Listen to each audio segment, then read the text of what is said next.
مگر اس کی ایک بات خراب تھی۔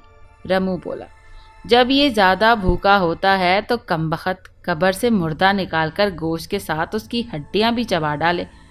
رمو نے باپ کی بات پر کوئی تبصرہ نہ کیا۔ پھر تھوڑی دیر گزرنے کے بعد باہر انہیں کسی کے مخصوص انداز میں کھانسنے کی آواز سنائی دی۔ اس آواز پر دونوں ہی ٹھٹکے تھے۔ آ گیا وہ موٹا گورکھا۔ ریمو کے منہ سے بے اختیار نکلا اور پھر اس نے بیٹھے بیٹھے بلند آواز میں اسے پکارا، آ جاؤ لالا جی، اپنا مال لے جاؤ اندر آ کر۔ اس کے یہ کہنے کی دیر تھی کہ ٹاٹ کا پردہ ہٹا اور ایک موٹا سا توند نکالا شخص اندر داخل ہوا، جس نے خاکی رنگ کی ڈھیلی ڈھالی پتلون پہن رکھی تھی۔ اندر داخل ہوتے ہی اس نے اپنی ناک پر رومال رکھ لیا۔ شاید اندر پھیلی ہوئی ناگوار بو اس کے دماغ کی رگیں جلا رہی تھی۔ وہ خاصا عجلت میں دکھائی دے رہا تھا، لیکن اس کی نظر تھیلے پر پڑی تو وہ بولا، یہ کیا، صرف ایک؟ ہاں لالا جی، آج تو ایک ہی لے جاؤ، اگلی بار 2-3 دے دیں گے۔ اس بار اگلی بار 2-3 دے دیں گے، یہ کیا بکواس ہے؟ رمو نے اس کی طرف دیکھتے ہوئے کہا۔ پھر جب اس نے زمین سے وہ ہڈیوں کا تھیلا اٹھا کر اپنی جیب سے چند بڑے نوٹ نکالے تو رمو کی طرف بڑھائے، وہ خاصے شکایتی لہجے میں دونوں باپ بیٹوں کو مخاطب کر کے بولا، پچھلی بار تم نے مجھے بہت پرانا مال دیا تھا، بلکہ خستہ ہڈیاں تھیں، نکالتے نکالتے ہی بھر بھرا کر ٹوٹ گئیں۔ اس کی بات سن کر رحیمو جیسے جان چھڑاتے ہوئے اس سے بولا، لالا جی فکر نہ کرو، اس بار مال تازہ ہے، اس لیے یہ شکایت نہ ہوے گی۔ تھوڑی دیر بعد گورکھا ناگواری سے اپنا سر جھٹکتا ہوا جھونپڑی سے نکل گیا۔ اس کے جاتے ہی دونوں باپ بیٹوں نے بھی سونے کی ٹھانی اور وہیں میلی سی بوسیدہ دری بچھا کر لیٹ گئے۔ بوڑھے رحیمو کا یہ جدی پشتی پیشہ تھا، قبریں کھودنا، لیکن پچھلے کچھ عرصے سے اس نے اپنے اس پیشے کو داغدار کر ڈالا تھا۔ کچھ اس لیے بھی کہ اب اس کام میں اس کی گزر بسر نہیں ہوتی تھی۔ اس کی بیوی ایک طویل مرض سے لڑتی سے سکتی بالآخر زندگی کی بازی ہار بیٹھی تھی۔ اس کے علاج معالجے کے لیے رحیمو کے پاس پیسے ہی نہ تھے۔ رمو بھی اس وقت نہ سمجھ تھا۔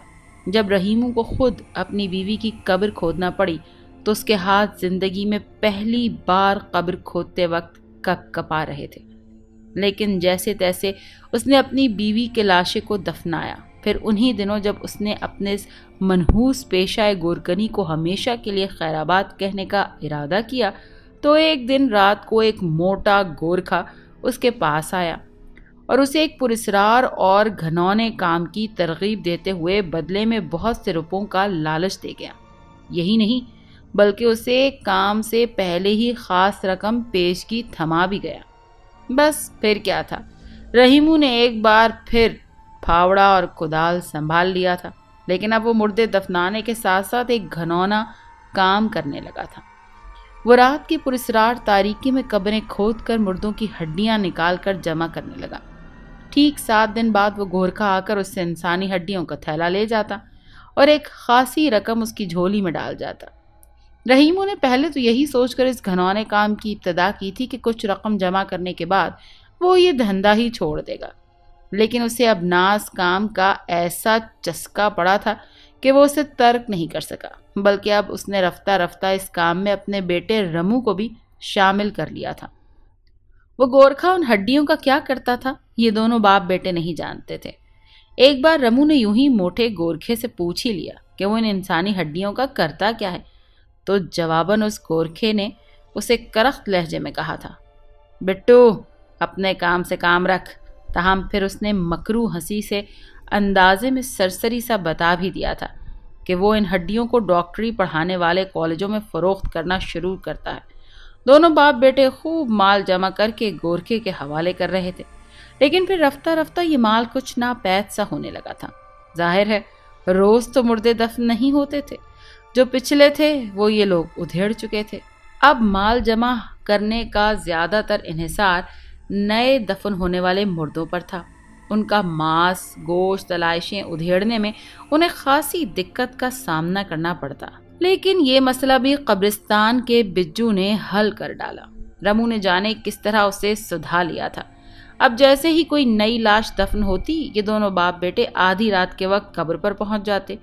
بجو بھی ان کے ہمراہ چیتے کی طرح انگڑائیاں لیتا ہوا خراما خراما چلا آتا اور بڑی صفائی سے قبر کے اندر جھانکتا اور اپنی تھوتنی میں مردے کے پاؤں کے انگوٹھے کو دبوچ کر اسے پورا کا پورا باہر نکال لاتا اور جلدی جلدی سارا گوشت چٹ کر جاتا۔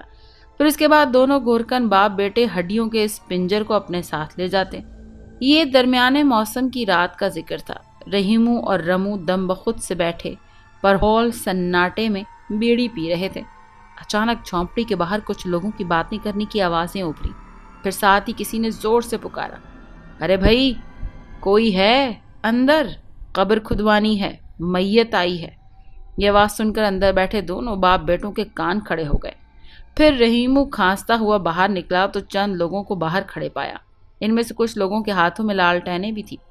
کدھر کھدوانی ہے قبر؟ رحیمو نے اپنے لہجے میں بیزاری سموتے ہوئے کہا۔ ارے بھائی ہمیں کیا پتا، جگہ تو تم ہی بتاؤ گے، ایک شخص نے جواباً کہا تو رحیمو سر ہلاتا ہوا دوبارہ جھونپڑی میں آیا اور بیٹے سے بولا، چل اٹھ، لاش آئی ہے، اٹھا پھاوڑا۔ اس کے لہجے سے دبی دبی مسرت آیا تھی۔ اس کے بعد رحیمو نے ایک بدنما بانس پر جھولتی ہوئی لالٹین اٹھائی اور باہر آ کر ایک شخص سے بولا، آؤ میرے ساتھ، ادھر کونے میں ایک جگہ خالی ہے۔ مذکورہ شخص نے اس کی بات سن کر اپنے ساتھ کھڑے کچھ لوگوں کو میت لانے کا کہا جو انہوں نے قریب ہی رکھی تھی۔ پھر یہ سب لوگ بوڑھے رحیمو کے عقب میں چل پڑے۔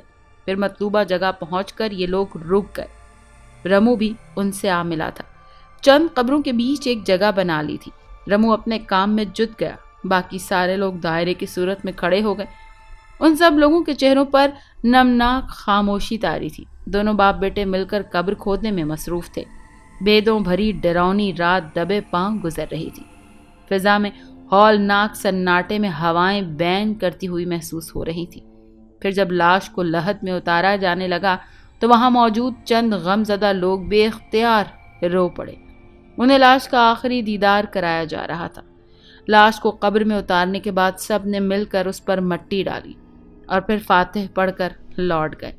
رحیمو اور رمو بھی اپنا سامان سمیٹ کر جھونپڑی میں آ گئے۔ دونوں نے تیز پتی کی چائے بنا کر پی، پھر بیڑی سلگا کر دم بخود سے بیٹھ گئے۔ وہ شاید اپنی تھکان اتار کر خود کو اصل کام کے لیے دوبارہ چاق و چوبند کر رہے تھے۔ اسی اثناء راہ میں ٹاٹ کا پردہ ہٹا اور منحوس شکل والا بجو جھومتا ہوا اندر آ کر دونوں باپ بیٹوں کو گھورنے لگا۔ تب رحیمو نے اپنے بیٹے سے کہا، چل اٹھ، اپنا کام کر، پہلے دن کام نمٹانا آسان ہوتا ہے۔ رمو نے کوئی جواب نہ دیا اور خاموشی سے تھیلا سنبھالے اٹھ کھڑا ہوا۔ رحیمو نے جلدی جلدی بیڑی کے 2-3 کش بھرے اور ٹوٹا پاؤں تلے مسل کر باہر آ گیا۔ رمو بھی لالٹین اٹھائے اس کے ساتھ ہو لیا۔ بجو کی چندی چندی آنکھوں میں عجیب پراسرار چمک ابھری اور وہ بھی جنگلی بلے کی طرح انگڑائی لے کر چل دیا۔ ذرا دیر بعد ہی یہ سب اس تازہ قبر کے پاس موجود تھے۔ بجو نے سب سے پہلے اپنا کام سر انجام دیا اور ذرا دیر بعد ہی وہ لاش کو انگوٹھے سے اپنے پاؤں میں دبائے قبر سے باہر کھینچ لایا۔ رحیمو اور رمو نے جلدی جلدی لاش کا کفن کھولا۔ لاش کسی عورت کی تھی، اس کا چہرہ صاف دکھائی دے رہا تھا۔ رمو کی جیسے ہی عورت کے چہرے پر نظر پڑی اس کا دل بری طرح دھڑکنے لگا۔ وہ چہرہ ہی ایسا تھا، انتہائی حسین اور خوبصورت، ذرا ہاتھ لگے تو میلا ہو جائے، ایسا حسین چہرہ اس نے آج تک نہیں دیکھا تھا۔ وہ ذرا دیر تک بڑی محویت سے اس کا چہرہ تکنے لگا۔ بے اختیار اس کا جی چاہنے لگا، کاش یہ زندہ ہوتی۔ پھر اسے اس کی موت کا بے حد دکھ ہونے لگا۔ اسے کیا دیکھ رہا ہے تو؟ کیا شادی کرے گا اس سے؟ اتار اس کا کفن۔ اس کی سماعت سے باپ کی آواز ٹکرائی اور وہ ذرا چونکا۔ پھر اس نے کپ کپاتے ہاتھوں سے لاش سے کفن اتار دیا۔ ایسے میں رمو کے ہاتھ جب اس عورت کی لاش سے ٹکرائے تو اس کا وجود گرم محسوس ہوا۔ آج سے پہلے بھی کسی لاش کے وجود میں ایسی گرمی کا اسے احساس نہ ہوا تھا۔ اس نے جب بھی کسی لاش کو چھوا تو وہ برف کی طرح سرد اور کڑک ہوتی تھی۔ ایک دم اٹھ کھڑا ہوا اور باپ سے بولا، باپو یہ زندہ ہے۔ اس کی بات سن کر رحیمو بیٹے کی طرف گھور کر قدرے سخت لہجے میں بولا، یہ کیا بکواس کر رہا ہے تو؟ ہٹ، میں دیکھتا ہوں۔ یہ کہتے ہوئے رحیمو نے لاش کے سینے پر ہاتھ رکھا، پھر کان لگائے، دل کی دھڑکنیں سننے کی کوششیں کی مگر وہاں اسے سانسوں کا زیر و بم محسوس نہ ہوا۔ اس کے بعد اس نے لاش کی ایک آنکھ کھول کر پتلی میں جھانکا اور کھڑا ہو گیا۔ ارے پاگل ہو گیا ہے تو، یہ مردہ ہے مردہ۔ مگر رمو نے بھی اپنی تسلی کرنا ضروری سمجھا۔ اب اس نے بھی لاش میں زندگی کی ذرا بھی رمق محسوس نہ ہو رہی تھی۔ رات دبے پاؤں گزرتی جا رہی تھی اور آسمان پر پورا تباہ چاند بھی جوبن پر تھا۔ رمو بھی اب سیدھا کھڑا ہنوز محویت کے عالم میں لاش کو تکے جا رہا تھا۔ پھر جیسے ہی بجو نے لاش پر جھپٹنا چاہا، رمو نے اسے ایک زوردار لات رسید کر دی۔ بجو بل بلاتا ہوا دور جا پڑا۔ قریب کھڑا رحیمو بیٹے کی اس عجیب حرکت پر چونک سا گیا اور رمو سے درست لہجے میں بولا، ارے کیا کرتا ہے؟ کیوں بچو کو مارتا ہے؟ نوچنے دینا اسے گوشت؟ نہیں باپو، میں اس لاش کے ساتھ ایسا نہیں ہونے دوں گا، رمو نے عجیب سے اسپاٹ لہجے میں کہا، اور رحیمو کو ایسا محسوس ہونے لگا جیسے اس کا بیٹا پاگل ہو گیا ہے۔ وہ اس بار حیرت سے اس کی طرف دیکھ کر بولا، یہ کیا کہہ رہا ہے تو؟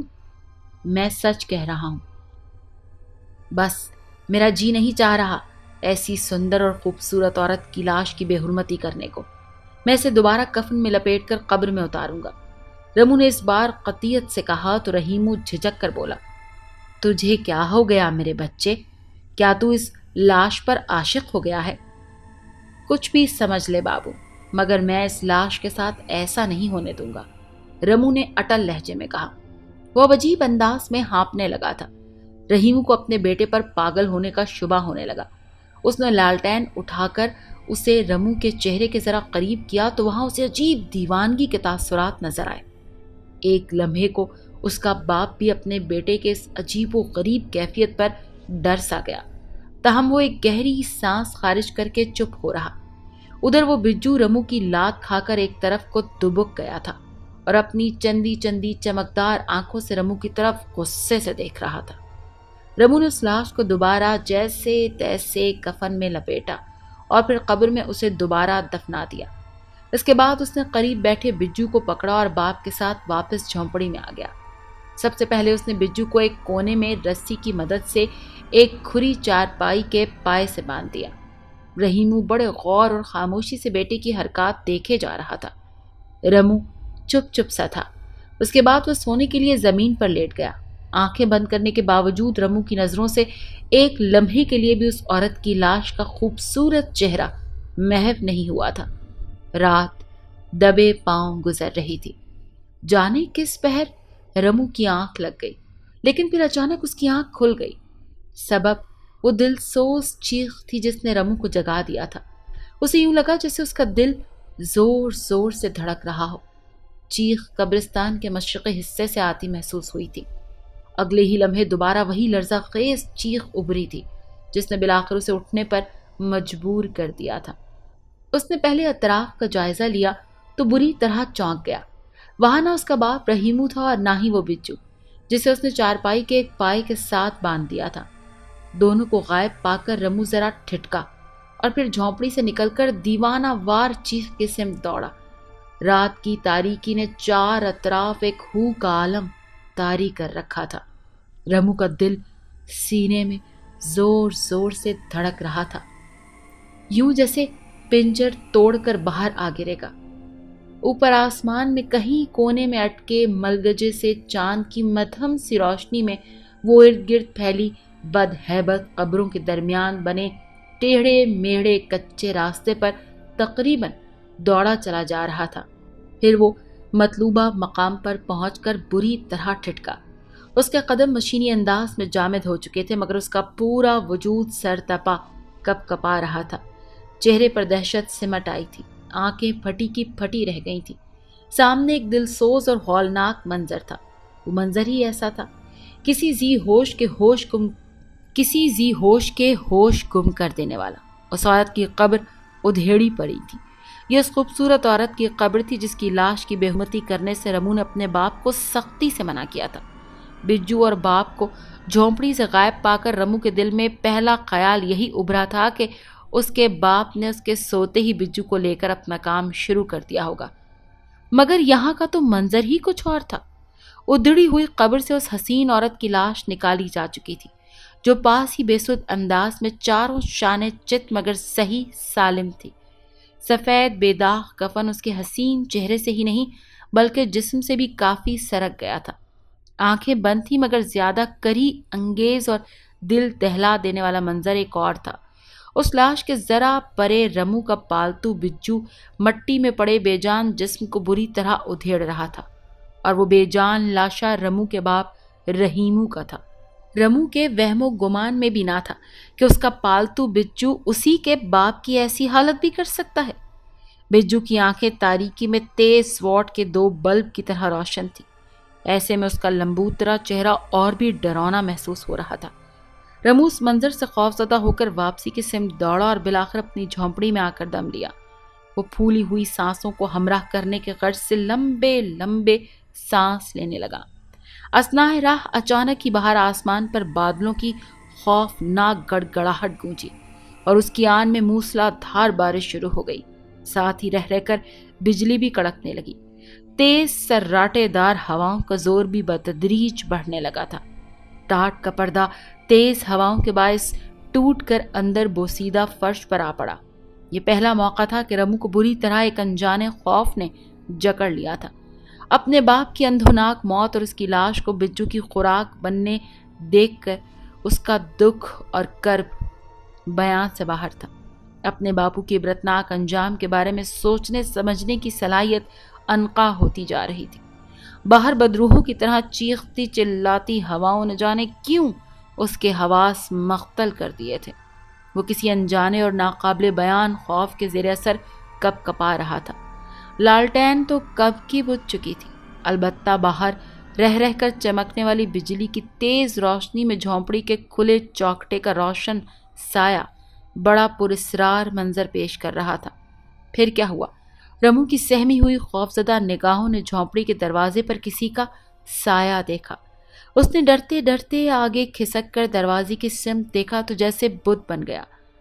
جھونپڑی کے دروازے پر اس حسین عورت کی لاش کھڑی تھی، کفن میں لپٹی زندہ لاش۔ آنکھیں اس کی بند تھی مگر اس کے باریک گلابی ہونٹوں پر ہلکی سی مسکراہٹ تھی۔ رمو کا تو جیسے دل رک گیا، سانس بھی اوپر کی اوپر اور نیچے کی نیچے ہی رہ گئی۔ آنکھیں مارے دہشت کے اس قدر پھیل گئی تھی جیسے ابھی حلقوں سے باہر ابل پڑیں گی۔ دفتن بجلی کا زوردار کڑکا ہوا اور لاش نے یکدم اپنی آنکھیں کھول دی، اور ادھر رمو اس دہشتناک منظر کی تاب نہ لاتے ہوئے ایک چیخ کے ساتھ زمین پر گر گیا۔ رات اندھیری اور پرسکوت تھی۔ طوفان باد باراں کے بعد قبرستان میں سناٹے اور ہو کا عالم کچھ زیادہ ہی محسوس ہو رہا تھا۔ اطراف کی قبروں پر پیڑوں کی سوکھی شاخوں سے بارش کا پانی قطروں کی صورت لپک رہا تھا۔ رات آخری پہر میں داخل ہو چکی تھی۔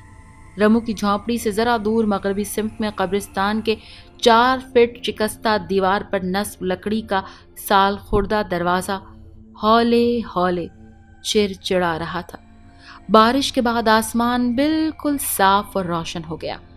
مدھم سی پراسرار چاندنی میں ایک سایہ قبرستان کے شکستہ گیٹ سے اندر داخل ہو رہا تھا۔ کمر والا ایک باریش بوڑھا تھا جس نے لمبا چوغا پہن رکھا تھا، جس کے جھریوں بھرے چہرے پر ایک عجیب سا نور پھیلا ہوا تھا۔ اس کے دائیں ہاتھ کی انگلیوں میں ایک تسبیح تھی اور اس کی کپ کپاتی انگلیاں دانوں کو گھما رہی تھی۔ اس بوڑھے کے چہرے پر قدرے تشویش اور پریشانی کے تاثرات بھی نمایاں تھے۔ اس کی سفید گھنی بھووں سے ڈھکی ہوئی آنکھیں متلاشی انداز میں ادھر ادھر گھوم رہی تھی۔ اس کے بائیں ہاتھ لاٹھی نما عصا تھا جسے وہ قبرستان کی گیلی مٹی پر ٹیکتا ہوا اندر آ رہا تھا۔ پھر وہ ایک کھلی ہوئی کیچڑ زدہ قبر پر پہنچ کر رک گیا اور بڑے غور سے قبر کی طرف دیکھنے لگا۔ یہ اس حسین عورت کی قبر تھی جس کے قریب ہی ایک انسانی پنجر بھی موجود تھا۔ یہ رمو کی بدنصیب باپ کی لاش تھی جس کا سارا گوشت بجو اور دیگر جانور نوچ کر چٹ کر چکے تھے۔ اس حسین عورت کی لاش غائب تھی۔ اس بوڑھے کی آنکھوں میں اب تشویش کے سائے مزید گہرے ہو گئے۔ پھر اس نے کپ کپاتے ہونٹوں سے آواز دی، یہ بہت برا ہوا۔ انجنا کو کس نے قبر سے نکالا؟ یہ نہیں ہونا چاہیے تھا۔ یا اللہ، حق کی خیر فرما، باطل کو رسوا کر۔ اس کے بعد وہ بوڑھا لاٹھی ٹیکتا ہوا غیر معمولی تیزی کے ساتھ آگے بڑھنے لگا۔ پھر وہ رمو کی جھونپڑی کے پاس آ کر رک گیا۔ اس کے بعد جب وہ جھونپڑی کے دروازے سے اندر داخل ہوا تو ٹھٹک کر رک گیا۔ کیا دیکھتا ہے کہ سامنے بوسیدہ زمین پر ایک انتہائی پرجمال عورت بیٹھی رمو کا سر اپنی گود میں لیے اسے ہوش میں لانے کے جتن کر رہی ہے۔ جب اس بوڑھے پر اس عورت کی نگاہ پڑی تو وہ بری طرح چونک گئی۔ انجنا، یہ شخص معصوم ہے، چھوڑ دے اسے اور چل یہاں سے۔ دفتن وہ بوڑھا درست لہجے میں اس عورت کو مخاطب کر کے بولا۔ انجنا نامی یہ وہی عورت تھی جسے دیکھ کر رمو بے ہوش ہو کر گر پڑا۔ بوڑھے کی بات پر انجنا کے سرخ و سفید اور حسین چہرے پر پہلے برہمی اور پھر یک لخت معنی خیز تاثرات ابھرے، اور پھر اس نے آہستگی سے پہلے رمو کا سر گود سے زمین پر رکھا اور اٹھ کھڑی ہوئی۔ اب اس کے دلکش بدن پر کفن کے بجائے زرق برق لباس نظر آ رہا تھا۔ وہ خاصی سرو قد اور دلنشین خد و خال کی عورت تھی۔ وہ اب بوڑھے کی طرف ناگن جیسی آنکھوں سے گھورتی ہوئی بولی،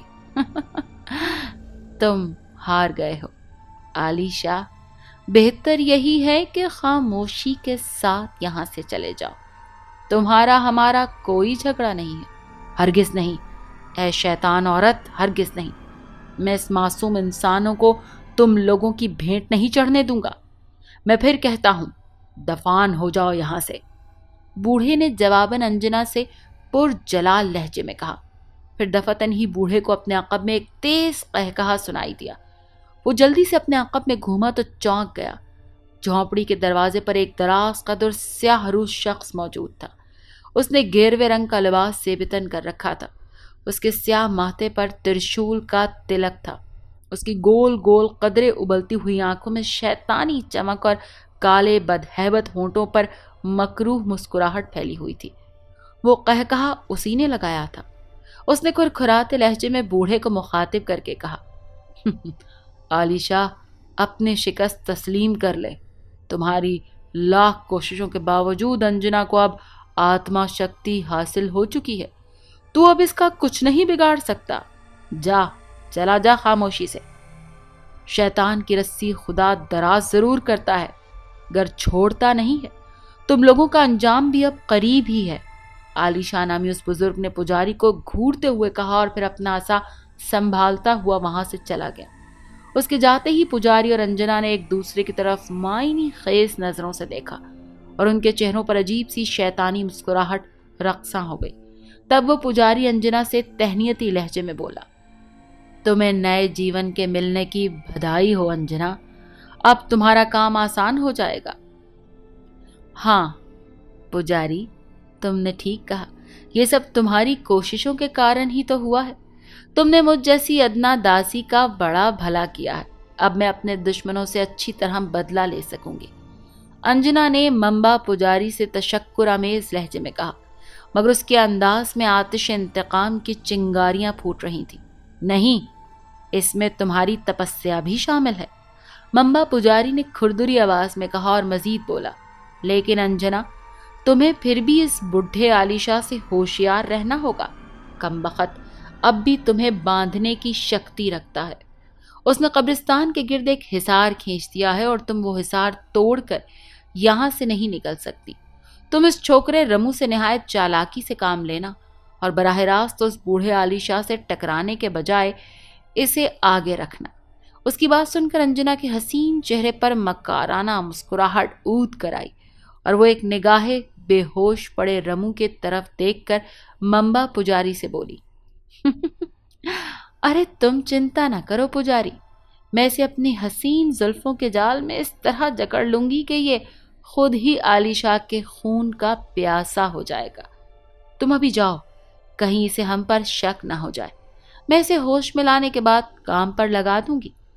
انجنا کی بات سن کر ممبا پجاری اپنے موٹے کالے بدھے ہونٹوں پر مکرو مسکراہٹ بکھیرتا ہوا وہاں سے چلا گیا۔ رمو کی آنکھ کھلی تو صبح نمودار ہو چکی تھی۔ اس کی جب آنکھ کھلی تو وہ اپنے سامنے ایک حسین عورت کو دیکھ کر بری طرح ٹھٹک گیا۔ وہ اس حسین عورت کو پہچان گیا۔ پہلے تو اسے اپنے سامنے زندہ سلامت پا کر خوفزدہ ہوا، مگر پھر ایک خیال کے تحت اس کا دل خوشی سے بلیوں کی طرح ناچنے لگا۔ پھر اس نے دیکھا کہ اس عورت کی خوبصورت آنکھوں میں آنسو اتر آئے ہیں اور دلکش چہرے پر دکھ کے تاثرات گھلے ہوئے ہیں۔ وہ عورت اب سسکیاں بھرتے ہوئے رونے لگی۔ وہ چارپائی پر بیٹھی تھی۔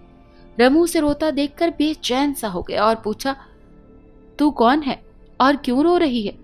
فوراً اٹھ کر اس کی جانب بڑھا اور بولا، انجنا نے اپنے سیاہ اور نمناک پلکیں اٹھا کر رمو کی طرف ایک نظر دیکھا اور گلگیر لہجے میں بولی، میرا نام پروین ہے، میرے ساتھ بڑا ظلم ہوا ہے، کیا تم میری مدد نہیں کر سکتے؟ اس کی بات سن کر رمو کا دل بے اختیار پسیج گیا اور وہ اپنا کپ کپاتا ہوا ایک ہاتھ اس کے کاندھے پر آہستگی سے دھرتے ہوئے بولا، تمہارے ساتھ کیا ظلم ہوا ہے؟ مجھے بتاؤ، میں تمہاری ضرور مدد کروں گا۔ انجنا نے یکدم خوش ہو کر کہا اور رمو کا ہاتھ اپنے نرم و نازک ہاتھوں میں لے لیا۔ ایک حسین و جمیل عورت کا قرب رمو کو شاد کیے جا رہا تھا۔ انجنا اپنے چہرے پر گہری غمناکی طاری کرتے ہوئے بتانے لگی، میں ایک غریب باپ کی بیٹی ہوں اور مجھ سے دھوکے سے ایک سندر داس نامی شخص نے شادی کر لی تھی، اور جب اس کا دل مجھ سے بھر گیا تو اس نے مجھے قتل کرنے کی کوشش کی، مگر جسے اللہ رکھے اسے کون چکھے، مجھے مردہ سمجھ کر اس نے یہاں زندہ گاڑ دیا۔ اتنا کہہ کر وہ دوبارہ سسکنے لگی تو رمو کا دل بھی بھر آیا اور وہ ملامت سے بولا، لیکن کیا؟ سندر داس ایک بوڑھا جاسوس میری جان کا دشمن بنا ہوا ہے، اس نے مجھے یہاں زندہ سلامت دیکھ لیا ہے، اب وہ سندر داس کو ساری حقیقت بتا دے گا اور پھر وہ مجھے ہلاک کرنے کی کوشش کرے گا۔ یہ بوڑھا جادوگر کا ماہر ہے۔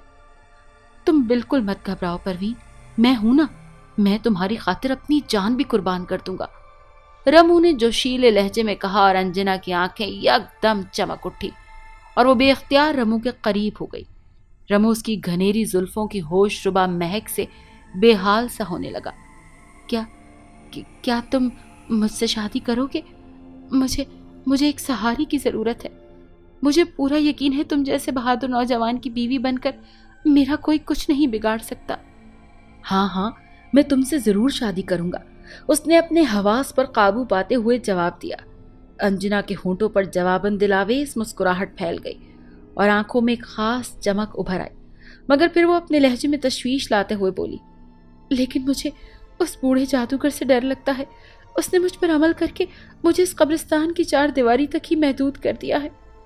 ظاہر ہے ہمارا نکاح اس قبرستان میں تو نہیں ہو سکتا نا، یہ کام تم یہاں سے نکلنے کے بعد ہی کر سکتے ہو۔ انجنا نے نہایت مکارانہ ناز و انداز سے کہا اور رمو کی جوش و غصے کے مارے سانس پھولنے لگی۔ یہ سب مکار انجنا کے لہجے کی کارستانی تھی۔ ایک حسین و جمیل عورت کے منہ سے رمو کو بہادر نوجوان کا خطاب ملنا اور پھر شادی پر رضامند ہونا، ایسے میں رمو کا سینہ پھول جانا کوئی اچنبھے کی بات نہیں تھی۔ لہٰذا رمو جوشیلے لہجے میں اپنا سینہ تان کر بولا، پروین تم فکر مت کرو، میں ہوں نا، میں اس بوڑھے جادوگر سے اچھی طرح نمٹ لوں گا۔ اس کی بات سن کر مکار انجنا کی آنکھیں چمکنے لگی۔ پھر ذرا دیر بعد رمو قدرے شرماتے اور لجاتے ہوئے انداز سے بولا، کیا واقعی تم مجھ سے شادی کرنا چاہتی ہو؟ رمو کو ابھی تک یقین نہیں آ رہا تھا، پروین یعنی انجنا جیسی حسین و جمیل عورت اس کی بیوی بننے کو تیار تھی۔ رمو کی بات پر انجنا نے خاص ادا کے ساتھ اس کی جانب دیکھا اور رمو نے اس کی خوبصورت آنکھوں میں خمار آلود پیغام کو محسوس کر کے اپنی نظریں جھکا دی تو انجنا ایک قاتل ہنسی ہنس کر بولی، رمو میری بات کا یقین کرو، میرا بس چلے تو میں ابھی تمہارے ساتھ جا کر کسی قریبی مسجد میں نکاح پڑھوا لوں، مگر جب تک وہ بوڑھا جادوگر ختم نہیں ہو جاتا ہماری شادی نہیں ہو سکتی۔ ٹھیک ہے، تم بے فکر رہو پروین، آنے دو اسے، میں اس سے نمٹ لوں گا اچھی طرح، رمو نے دانت پسیجتے ہوئے کہا۔ در حقیقت وہ اب بڑی سنجیدگی کے ساتھ اس بوڑھے عالیشاہ سے نمٹنے کے بارے میں سوچنے لگا تھا جو ان کے بیچ دیوار بنا ہوا تھا۔ رمو کا دل بے چین ہوا جا رہا تھا۔ اس نے کچھ سوچتے ہوئے انجنا سے کہا، پروین ہو سکتا ہے اس بڈھے نے تمہیں یوں ہی ڈرایا ہو، آؤ میرے ساتھ، ہم ابھی یہاں سے نکل چلتے ہیں۔ انجنا نے ایک نظر اس کی جانب دیکھا اور ایک لمحے اس کے چہرے پر سوچ کی لکیریں ابھری اور پھر وہ اس کے ساتھ چلنے پر راضی ہو گئی۔ رمو اور انجنا دونوں ساتھ ساتھ چلتے ہوئے قبرستان کے شکستہ گیٹ پر پہنچ کر رک گئے۔ رمو نے قدرے چونک کر انجنا کی طرف دیکھا۔ انجنا کے حسین چہرے پر عجیب سا خوف اور پریشانی کے آثار نمایاں تھے۔ وہ رک کر خوف زدہ سی نظروں سے نیچے زمین کی طرف تکنے لگی۔ کیا ہوا پروین؟ آؤ، ڈرو نہیں، میں ہوں نا تمہارے ساتھ، رمو نے اس کا حوصلہ بڑھوایا تو انجنا نے ڈرتے ڈرتے قدم گیٹ سے باہر نکالا۔ اگلے ہی لمحے وہ ایک تیز چیخ کے ساتھ اچھل کر پیچھے کی جانب یوں جا پڑی جیسے اس کو کسی نے زور سے دھکا دیا ہو۔ رمو بھی ایک لمحے کو پریشان سا ہو گیا۔ انجنا کو یوں گرتے دیکھ کر وہ بھی کافی حد تک خوفزدہ ہو گیا تھا، مگر ایک خوبصورت عورت کے سامنے وہ اپنا خوف ظاہر نہیں کرنا چاہتا تھا، وہ بھی ایسی عورت کے سامنے جو اس کے ساتھ بیاہ کرنے پر تیار تھی۔ لہٰذا وہ اپنی کیفیت پر قابو پاتے ہوئے بجلی کسی تیزی کے ساتھ زمین پر گری انجنا کی طرف لپکا۔ پھر انجنا کو سنبھالنے کے دوران اس نے دیکھا کہ اس کا ایک پاؤں ایڑھی کی طرف سے جھلس کر سیاہ پڑ چکا ہے۔ انجنا کے گورے چٹے پاؤں کی یہ حالت دیکھ کر پہلی بار رمو کے دل و دماغ میں بوڑھے جادوگر کے خلاف نفرت کا الاؤ سلگا۔ دیکھ لیا نا تم نے، بوڑھے نے کس طرح اپنے جادو کے ذریعے میرا یہاں سے نکلنا ناممکن کر رکھا ہے۔ اگر میں نے پھر دوبارہ اس منحوس قبرستان سے باہر قدم نکالنے کی کوشش کی تو جل کر راکھ ہو جاؤں گی، انجنا نے تقریباً کراہتے ہوئے روحانسی آواز میں کہا۔ بھلا رمو کو یہ کیوں کر منظور ہوتا کہ انجنا جیسی حسین عورت کا یہ حشر ہو؟ لہٰذا اس کے چہرے پر گہری سنجیدگی کے آثار نمایاں ہونے لگے اور دل ہی دل میں بوڑھے جادوگر کو ٹھکانے لگانے کے منصوبے پر غور کرنے لگا۔ میں اسے اب ہلاک کر کے ہی دم لوں گا، تم فکر نہ کرو پروین، رمو نے مضبوط اور اٹل لہجے میں کہا اور انجنا کو سہارا دیتے ہوئے واپس جھونپڑی میں لے آیا۔ مکار انجنا کے خوبصورت گورے پاؤں پر دھبا دیکھ کر رمو کا غصہ آسمان کو چھونے لگا اور انجنا پر اسے ترس بھی آنے لگا۔ بہر طور اب تہیا کر ہی لیا تھا کہ وہ اس بوڑھے جادوگر کو ہلاک کر کے ہی چھوڑے گا، وہ اسے اپنی راہ کا کانٹا سمجھنے لگا تھا۔ اسی اثنا میں رمو نے کچھ پتوں کا لیپ تیار کر کے انجنا کے جلے ہوئے پاؤں پر مل دیا اور پھر کچھ سوچ کر بولا، پروین ایک بات تو بتا، کیا مجھ جیسا ایک عام آدمی اس بوڑھے جادوگر کو ہلاک کر سکے گا؟ بالکل، تم یہ کام کر سکتے ہو، بلکہ تم ہی اسے ہلاک کرنے کی سکت رکھتے ہو۔ اس کی بات پر انجنا فوراً بولی اور پھر جیسے اچانک اسے احساس ہوا کہ اسے دوسرے طریقے سے رمو کو جواب دینا چاہیے تھا، تاہم تیر کمان سے نکل چکا تھا، لہٰذا رمو اس کی بات پر قدرے چونک کر انجنا سے بولا، کیا مطلب؟ میں بھلا ایک جادوگر کو ہلاک کرنے کی کس طرح سے سکت رکھتا ہوں؟ رمو نے کہا اور پھر جیسے اپنی بات پر اسے سبکی اور بزدلی کا احساس ہوا تو وہ دوبارہ بولا، بہرحال تم گھبراؤ نہیں پروین، میں اس کا پتہ لگا کر اسے یہاں سے نکال دوں گا۔ اس کی بات سن کر مکار انجنا نے اطمینان کا سانس لیا اور مخبری مسکراہٹ کے ساتھ رمو کی جانب تکنے لگی، پھر لوہا گرم دیکھتے ہوئے اس کے قریب آئی اور بولی، یہ سب ضروری ہے رمو، کیونکہ اس بوڑھے جادوگر کے مرنے کے بعد ہم دونوں شادی کر سکتے ہیں، نہیں تو وہ کمینہ سندر داس اس بوڑھے جادوگر کی مدد سے مجھے ہلاک کروا دے گا۔ رمو اب سنجیدگی سے عالیشا کو قتل کرنے کا منصوبے پر غور کر رہا تھا۔ یہ اسی دن کی خاموشی اور اجاڑ پر اسرار شام کا ذکر تھا۔ رمو اور انجنا آپس میں میٹھی میٹھی باتوں میں مشغول تھے۔ انجنا اب اسے پوری طرح عالیشا کے قتل پر آمادہ کر چکی تھی۔ اسی اثنا میں انجنا ذرا چونکی، اس کے چہرے پر عجیب سی بے چینی اور گھبراہٹ کے تاثرات امڑ آئے۔ پھر وہ سرسراتے لہجے میں رمو سے بولی، رمو کوئی اس طرف آ رہا ہے، شاید وہی جادوگر ہے۔ یہ کہتے ہوئے وہ جھونپڑی سے باہر آ گئی اور رمو بھی باہر نکل آیا۔ سامنے علی شاہ موجود تھا جو قہر آلود نظروں سے انجنا کو گھورے جا رہا تھا۔ پھر مکار انجنا نے دھیرے سے پاس کھڑے رمو سے سرگوشی کی، رمو ہوشیار ہو جا۔ یہ سننے کی دیر تھی کہ رمو غصے سے بھنکتا ہوا جھونپڑی کے اندر آیا اور اس نے اپنا کدال اٹھایا۔ ادھر اچانک اسے باہر انجنا کے گڑگڑانے کی آواز آئی۔ وہ شاید علی شاہ سے مخاطب تھی، میرا پیچھا چھوڑ دو، خدا کے لیے، میں اب رمو کے ساتھ پرسکون زندگی بسر کرنا چاہتی ہوں۔ رمو انجنا کی گریہ زاری پر کڑھنے لگا اور ساتھ ہی اس کا غصہ بھی سوا نیزے پر تھا۔ اس وقت اسے باہر سے جادوگر کے قہر آلود آواز سنائی دی۔ وہ انجنا سے کہہ رہا تھا، اپنی گندی زبان پر خدا کا نام مت لا، تو ایک شیطانی روح ہے اور جہنم تیرا مقدر ہے۔ تب رمو نے بنا سوچے سمجھے اپنی کدال اٹھائی اور اس کی آن میں وہ علی شاہ کے سر پر پہنچ گیا۔ پھر اس سے پہلے کہ علی شاہ کچھ سمجھتا، رمو نے دونوں ہاتھوں سے کدال تھام کر علی شاہ کے سر پر دے ماری۔ کدال کے وار سے علی شاہ کی کھوپڑی چٹک گئی۔ اور وہ زمین پر گرا تو بے اختیار اس کے لبوں سے اللہ نکلا۔ وہ مر چکا تھا۔ رمو علی شاہ کی زبان سے اللہ سن کر بری طرح لرز گیا۔ اس کا غصہ اب ہوا ہو چکا تھا۔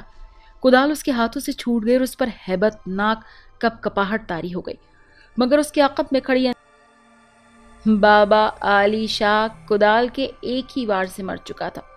رمو کے ہاتھ سے کدال چھوٹ کر گر چکی تھی۔ وہ سر تپا لرزائے اندام تھا۔ اس کی نظریں بابا علی شاہ کے چہرے پر جیسے جم کر رہ گئی تھیں۔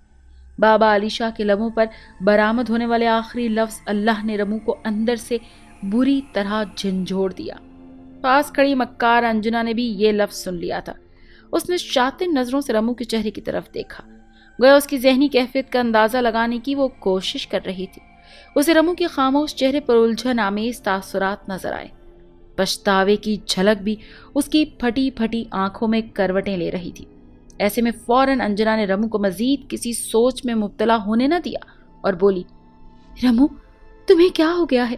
جلدی کرو، اس جادوگر کی لاش کو قبر کھود کر یہیں دفنا دو۔ رمو انجنا کی بات سن کر چونکا، پھر الجھن آمیز پریشانی سے بولا، پروین تم تو کہتی تھی کہ یہ بڈھا کوئی جادوگر تھا، مگر مرنے سے پہلے اس نے اللہ کا نام کیوں لیا؟ یہ ایک ایسا سوال تھا جس نے انجنا کو یکدم پریشان کر ڈالا۔ تاہم وہ رمو کی جانب نشیلی نگاہوں سے دیکھتے ہوئے معصوم لہجے میں بولی، رمو تم تو واقعی بہت سیدھے انسان ہو، تمہیں تو کچھ خبر نہیں، یہ بھی اس جادوگر کی ایک چال تھی، تمہارا ذہن بھٹکانے اور مجھ سے بددل کرنے کے لیے۔ تم بھول گئے مجھے بھی ایک ایسے ہی شیطان نے دھوکے سے لوٹا تھا، اور جب مجھے اس کی اصلیت کا پتہ چلا تو اس نے اس جادوگر کی مدد سے مجھے ہلاک کرنے کی کوشش کی تھی۔ انجنا نے اتنا کہا اور پھر اپنے حسن کے جال کا گھیرا رمو کے گرد مزید تنگ کر دیا۔ اس کے نرم گداز مہکتے دمکتے قرب نے رمو کے سوچنے سمجھنے کی صلاحیت کو ناکارہ بنا دیا۔ انجنا اپنے لہجے میں دنیا جہاں کی شیرنی سمیٹتے ہوئے دوبارہ بولی، رمو اگر تمہیں میری بات کا یقین نہیں تو ابھی میرے ساتھ چلو، میں تمہیں اس بدبخت سندر داس کے گھر لیے چلتی ہوں، تم اپنی آنکھوں سے دیکھ لینا مجھے دیکھ کر اس کی حالت کیا ہوتی ہے۔ انجنا کی بات سن کر رمو کو احساس ہوا کہ اس نے یہ بات کہہ کر شاید پروین کا دل دکھایا تھا اور اس پر شبہ کیا تھا، لہٰذا وہ پروین کا دل رکھتے ہوئے ملائمیت سے بولا، نہیں پروین ایسا نہیں ہے، مجھے تم پر تمہاری محبت پر پورا یقین ہے، اب تم جو کہو گی میں وہی کروں گا۔ انجنا کی آنکھوں میں اس بات پر یکدم چمک آ گئی۔ بدھائی ہو انجنا، تمہاری راہ کا سب سے بڑا کانٹا نکل گیا، اب تم اپنے دشمنوں سے جی کھول کر انتقام لے سکتی ہو، ممبا پجاری نے مسرت بھرے لہجے میں انجنا سے کہا، اور جواباً انجنا کی دلکش ہونٹوں پر شفاف مسکراہٹ رقصاں ہو گئی۔ اس وقت رات آدھی سے زیادہ گزر چکی تھی، ہر طرف سناٹا طاری تھا۔ جھونپڑی کے ایک کونے میں چارپائی پر پڑا رمو خراٹے لے رہا تھا اور انجنا دروازے کے پاس ممبا پجاری کے سامنے کھڑی تھی۔ وہ بولی، ہاں ممبا، اب سندر داس اور اس کی چہیتی شکنتلا میرے انتقام سے نہیں بچ سکتے، میں تو سب سے پہلے ان کے بچے راجو کا کلیجہ کھاؤں گی، ان دونوں کی نظروں کے سامنے، پھر میں انہیں سسکا سسکا کر ماروں گی۔ یہ کہتے ہوئے انجنا کا حسین چہرہ بھیانک ہوتا چلا گیا اور اس کی باچھوں سے دو نکیلے لمبے دانت نظر آنے لگے۔ ممبا پجاری بھی اس کی بدلتی شکل دیکھ کر مکروہ انداز میں ہنسنے لگا اور پھر بولا، اچھا اب تم اس احمق رمو سے بھی جان چھڑوا لو، اس سے ہم نے جو کام لینا تھا وہ لے لیا، اب اس کا کانٹا صاف کرو۔ نہیں ممبا، ابھی تو مجھے اس سے اور بھی بہت سے کام لینے ہیں، شہر جانے کے لیے مجھے ابھی اس کے سہارے کی ضرورت ہے، انجنا نے کہا، اور پھر ذرا دیر بعد ممبا پجاری اس بات میں اپنا سر ہلاتا ہوا وہاں سے چلا گیا۔ رمو کے اطراف میں گہری دھند چھائی ہوئی تھی، اسے اپنا وجود دکھائی نہیں دے رہا تھا مگر وہ سب کچھ دیکھ رہا تھا۔ پھر اسے دھند میں ایک نورانی چہرہ نظر آیا جسے دیکھ کر وہ کانپ گیا۔ یہ نورانی چہرہ بابا علی شاہ کا تھا۔ اس کے دودھیا گھنی بھووں سے ڈھکی ہوئی آنکھیں بند تھیں اور باریش چہرے پر بلا کا سکون چھایا ہوا تھا۔ پھر اس نے ہونٹ متحرک کیے، وہ رمو سے مخاطب تھے، بیٹے میں نے تمہیں اپنا خون معاف کیا اور اللہ تعالیٰ بھی تجھ پر رحم فرمائے۔ بابا علی شاہ کے الفاظ پر رمو کے دل میں اب خوف کے بجائے ایک درد سا سمٹ آیا، پچھتاوے کا درد۔ پھر اس کی آنکھوں میں بے اختیار آنسو امڈ آئے، یہ احساس ندامت کے آنسو تھے۔ جب وہ بولا تو اس کی آواز میں واضح طور پر ارتعاش تھا۔ مجھے معاف کر دیں، میں آپ کا مجرم ہوں، آپ کا قاتل ہوں۔ میں نے ایک عورت کی خاطر بے گناہ آپ کی جان لے لی۔ میری بات غور سے سنو، دفتن بابا علی شاہ نے رمو کی بات نظر انداز کرتے ہوئے کہا۔ ابھی بھی وقت ہے، ہوشیار ہو جاؤ۔ وہ چالاک عورت در حقیقت ایک دھتکاری ہوئی گندی بدروح ہے۔ وہ ایک منتقم مزاج روح ہے۔ تمہیں بڑی چالاکی کے ساتھ اس کا خاتمہ کرنا ہوگا، ورنہ تمہاری زندگی بھی خطرے میں پڑ سکتی ہے۔ وہ تمہارے ساتھ مل کر سب سے پہلے سندر داس، اس کی بیوی شکنتلا اور اس کے چھوٹے بچے کو ہلاک کرنے کی کوشش کرے گی، مگر اس کے انتقام کی آگ پھر بھی سرد نہ ہوگی، اور پھر وہ ہر نئے نویلے شادی شدہ معصوم میں بے گناہ لوگوں کو اپنے نہ ختم ہونے والے انتقام کا نشانہ بناتی رہے گی۔ مگر تم ایسا مت ہونے دینا، اس نیک کام میں تمہاری بخشش ہے۔ بابا علی شاہ اتنا کہہ کر خاموش ہو گئے تو رمو جوشیلے لہجے میں بولا، میں ایسا ہی کروں گا، اس بدذات عورت کو ختم کر کے ہی رہوں گا۔ لیکن کیا آپ مجھے یہ بتاؤ کہ پروین ایسا کیوں چاہ رہی ہے؟ وہ آخر ہے کون؟ وہ اپنا انتقام لینے کے لیے کیوں بے چین ہے؟ رمو کے استفسار پر بابا پر جلال لہجے میں بولے، ہاں، تمہیں یہ بتانا بھی ضروری ہے تاکہ تم اس کی اصل حقیقت جان لو۔ لیکن سب سے پہلے یہ جان لو کہ اس بدذات عورت کا نام پروین نہیں ہے، انجنا ہے۔ وہ سندر داس کی بیوی تھی، پھر اس کی اپنے شوہر کے ساتھ نہیں بنی۔ اس میں بھی زیادہ قصور خود انجنا کا ہی تھا۔ وہ ایک آزاد خیال لڑکی تھی، جبکہ سندر داس ایک شریف آدمی تھا۔ بعد میں اس نے انجنا کے کرتوتوں سے تنگ آ کر اسے چھوڑ دیا اور شکنتلا سے دوسری شادی کر لی۔ انجنا غم و غصے سے پاگل ہو گئی۔ پھر نہ جانے کس طرح اس نے ممبا پجاری سے راہ و رسم استوار کیے۔ ممبا پجاری ایک شیطان شخص ہے اور کئی پراسرار قوتوں کا مالک ہے۔ اس نے انجنا کو آتما شکتی دلانے کا وعدہ کرتے ہوئے اسے نصیحت کی کہ آتما شکتی حاصل کرنے سے پہلے کڑی شرط پوری کرنی ہوگی، یعنی انجنا کو اپنی زندگی خود اپنے ہی ہاتھوں ختم کرنی ہوگی تاکہ دوبارہ وہ ایک نیا جنم لے سکے۔ لیکن اس کے لیے یہ ضروری تھا کہ مرنے کے بعد اس کا شریر صحیح سلامت رہے، جس کے لیے یہ ضروری تھا کہ وہ پہلے کسی مسلمان شخص کی بیوی بن جائے تاکہ جب انجنا اپنی زندگی کا خاتمہ کرے تو اسے قبر نصیب ہو سکے۔ بصورت دیگر اس کی لاش کو جلتی ہوئی چتا پر رکھ دیا جائے گا، اور یوں آتما شکتی کی شرط پوری نہیں ہو سکے گی اور تعمر آتما شکتی حاصل نہیں کر سکے گی۔ لہٰذا انجنا نے ممبا پجاری کی نصیحت پر عمل کرتے ہوئے ایک مسلمان شخص سے شادی رچا لی اور اپنا نام بھی انجنا سے بدل کر پروین رکھ لیا۔ بس شادی کے بعد انجنا نے ممبا پجاری کے کہنے کے مطابق اپنی زندگی کا خاتمہ کر لیا۔ پھر ممبا پجاری نے انجنا کے مردہ شریر پر عمل کیا، مگر میں اس کی راہ میں آ گیا۔ مگر تمہاری نادانی کی وجہ سے انجنا دوبارہ زندہ ہو گئی، جس کی سزا تمہارے باپو نے بھی بھگت لی، اور بعد میں انجنا نے بڑی چالاکی سے تمہیں بھی اپنے ساتھ ملا لیا اور میرا بھی خاتمہ کر ڈالا۔ مگر اب تم ہوشیار رہنا، انجنا اب کسی بھی وقت تمہیں ہلاک کر سکتی ہے۔ بابا علی شاہ نے اتنا کہا اور خاموش ہو گئے۔ رمو یہ ساری کتھا سن کر بڑا حیران اور پریشان ہوا۔ تب وہ بولا، بابا، میں اب انجنا کا کس طرح مقابلہ کروں گا، کیونکہ وہ تو اب ایک شیطانی روح کا روپ دھار چکی ہے۔ رمو کی بات سن کر بابا علی شاہ نے کہا کہ اس کے لیے اب تمہیں بھی ذرا ہوشیاری اور چالاکی سے کام لینا ہوگا۔ تم ایسا کرنا، قبرستان کے باہر میری کٹیا ہے، تمہیں وہاں ایک تعویذ ملے گا۔ تم سب سے پہلے اسے اپنے دائیں بازو پر باندھ لینا۔ اس کے بعد کسی طرح سندر داس کے ہاں جانا اور اسے انجنا سے خبردار کرنے کی کوشش کرنا۔ پھر اس قبرستان کے باہر کہیں ایک گڑھا کھودنا اور انجنا کو اس کے اندر دھکیل کر اسے آگ لگا دینا۔ اس طرح وہ ہمیشہ کے لیے جل کر بھسم ہو جائے گی۔ اس کے بعد بابا علی شاہ کا چہرہ غائب ہو گیا۔ رمو نے ہڑبڑا کر اپنی آنکھیں کھولنی تو اس وقت صبح ہو چکی تھی۔ چند لمحے تو اس کی سمجھ میں کچھ نہیں آیا، مگر پھر ذہن پر ذرا زور دینے کے بعد اسے اندازہ ہوا کہ اس نے کوئی خواب دیکھا تھا اور بابا علی شاہ سے وہ ہم کلام ہوا تھا۔ پہلے تو اسے اپنے خواب پر یقین نہ آیا، مگر پھر دھیرے دھیرے اسے یقین واسق ہونے لگا کہ اس کا خواب بالکل سچا تھا۔ تب اس نے مصمم ارادہ کر لیا کہ وہ علی شاہ بابا کی نصیحت پر ضرور عمل کرے گا۔ اسے اب اپنے کیے پر پچھتاوا ہونے لگا تھا کہ اس نے بے گناہ بابا علی شاہ کو موت کے گھاٹ اتارا، لیکن اب وہ اپنے اس بھیانک جرم کا ازالہ انجنا کو ہلاک کرنے کی صورت میں کرنا چاہتا تھا۔ جب اس کی آنکھ کھلی تو انجنا اس کے قریب ہی موجود تھی۔ رمو نے اس پر ذرا بھی شک نہ ہونے دیا اور اس کے ساتھ اس طرح پیش آتا رہا جیسے وہ اس کا دیوانہ ہے۔ اس کے بعد رمو چالاکی کے ساتھ قبرستان سے باہر نکل آیا اور اکیلا بابا علی شاہ کی بتائی ہوئی کٹیا کی طرف چل دیا۔ کٹیا پہنچ کر اس نے وہ تعویذ ڈھونڈا اور اسے فوراً اپنے دائیں بازو پر باندھ کر اوپر قمیص پہن لی۔ اب اس نے اس وقت شہر جا کر سندر داس سے ملنے کا ارادہ کیا اور واپس قبرستان لوٹنے کے بجائے سیدھا شہر جانے والی لاری میں سوار ہو گیا۔ بابا نے رات والے خواب میں رمو کو سندر داس کے گھر کا پتہ بتا دیا تھا۔ کالونی پہنچ کر بس سے اتر آیا۔ احمد آباد شہر خاصا بھرا پڑا تھا۔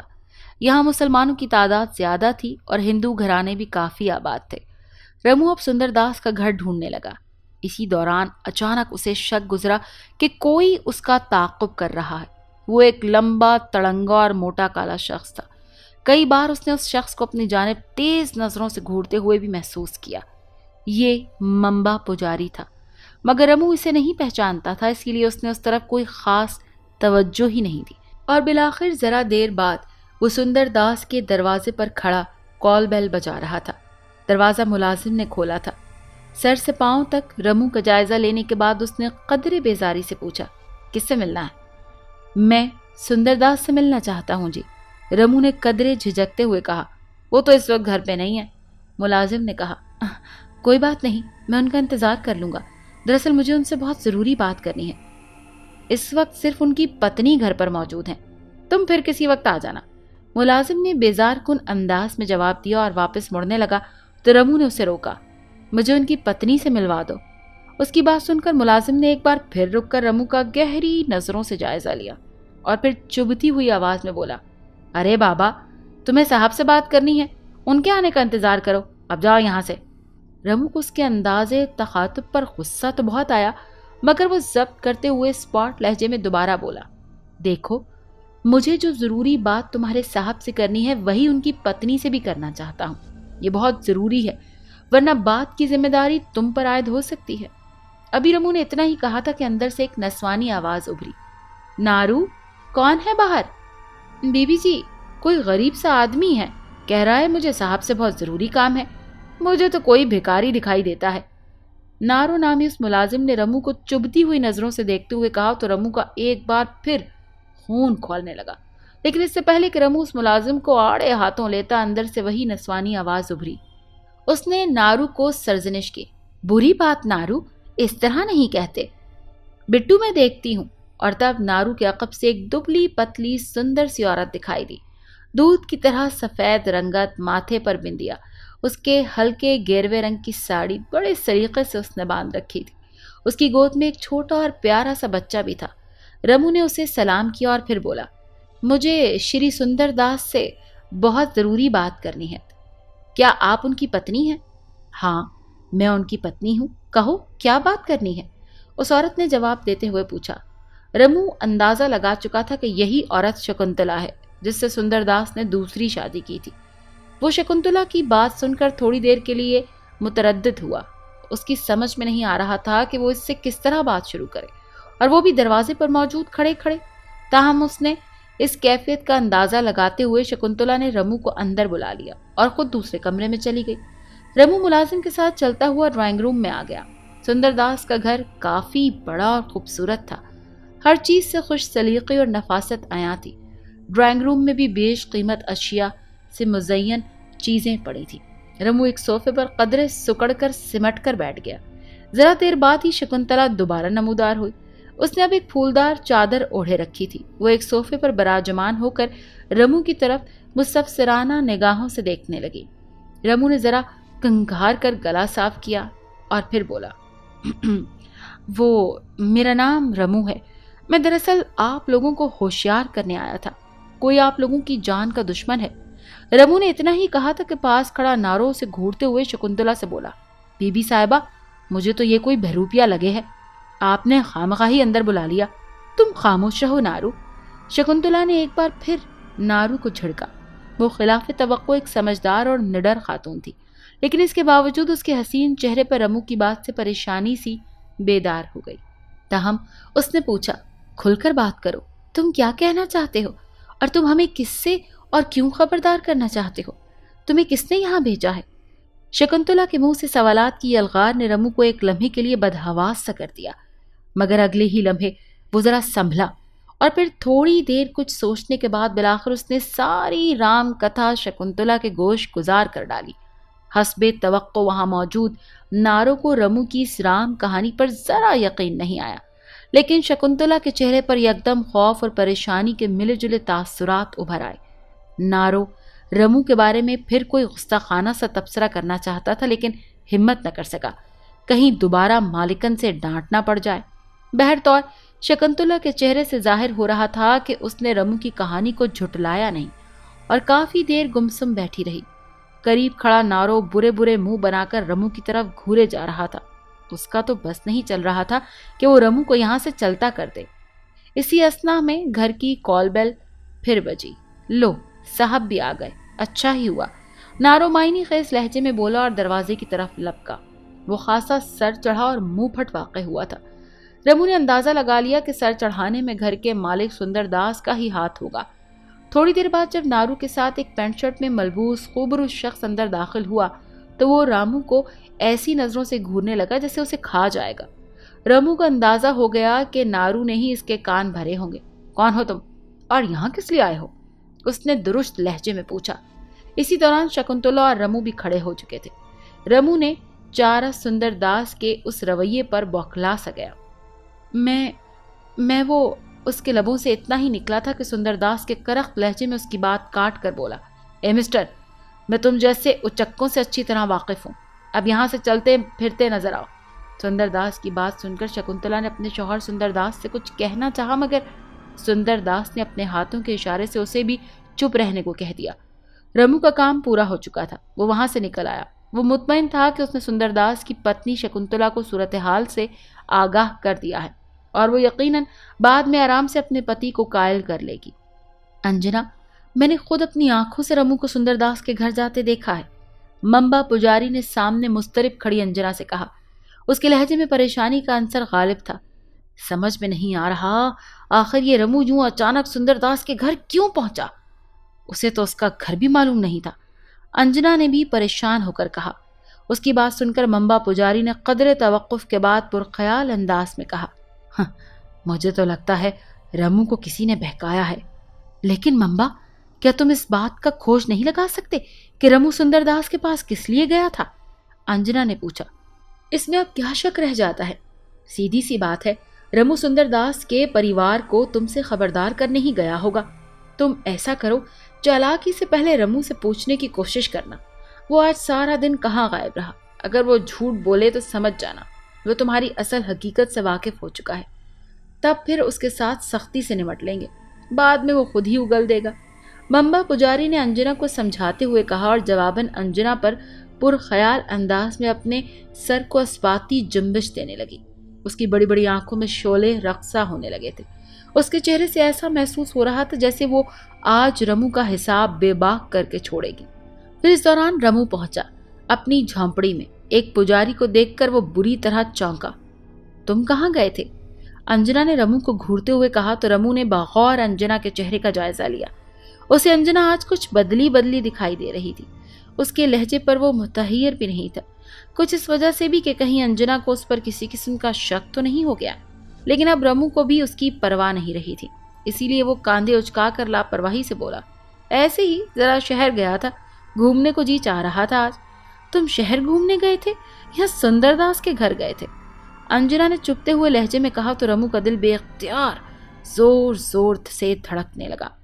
اسے اندازہ ہونے لگا کہ اب کسی بھی وقت انجنا اپنی کینچلی بدلنے والی ہے، اپنے بھیانک روپ میں اسے خوف زدہ بھی کر سکتی تھی، لیکن رمو نے بھی دل میں تہیہ کر رکھا تھا کہ وہ ذرا نہیں ڈرے گا۔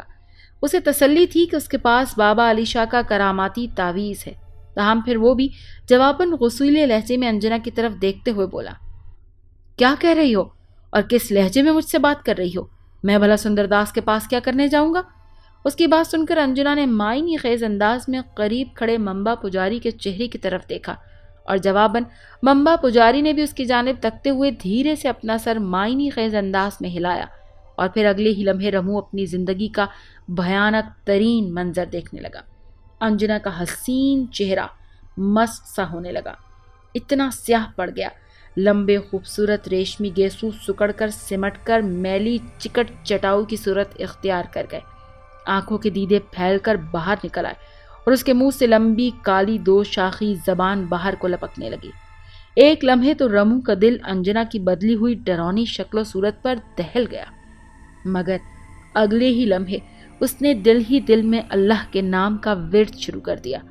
اسی اثنا میں قریب کھڑے ممبا پجاری نے اپنا ترشول والا ہاتھ بلند کر کے خوفناک کہکہا لگایا اور انجنا کا سر اس کے کاندھے پر گھومنے لگا، ساتھ ہی ساتھ اس کے حلق سے کریہ انداز میں قہقہے خارج ہونے لگے۔